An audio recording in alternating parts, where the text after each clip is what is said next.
السلام عليكم مشاهدينا الكرام. الأخ غالب القاضي يقول أنه تزوج بطريقة رسمية وطريقة شرعية على سنة الله ورسوله عند الأمين الشرعي وبموافقتها ورضاها.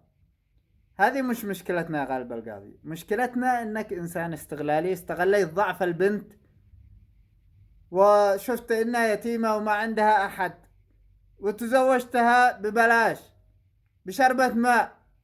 ما اختلفنا عن طريقة زواجك بها أبدا، كيف ما تزوجتها، بس انك استغليتها ولعبت بها فترة وطلقتها. المفروض انك تشوف هذه البنت مسكينة ما عندها أحد، حتى لو صارت بينكم مشاكل ما تطلقها يا أخي، إنسانة مسكينة أنت سير ترمي بها في الشارع. هذه مكلفنا جميعا، هذه بنتنا احنا، بنت الشعب اليمني كامل. الشعب اليمني كامل حيوقف ضدك لأنها مكلفنا وشرفنا وعرضنا.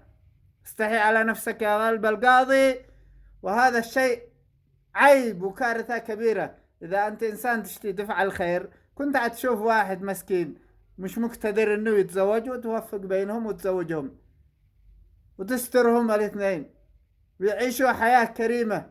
شكلك تبعت المثل الذي قال لو شفت شيء في طريقك وعجبك شله، أو أخوكم أسبق يا عيالي.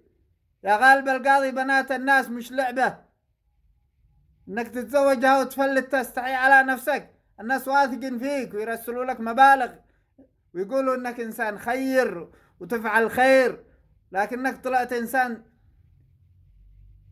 انا اخلاقي ما تسمح لي اني اسب ولا اتكلم عليك.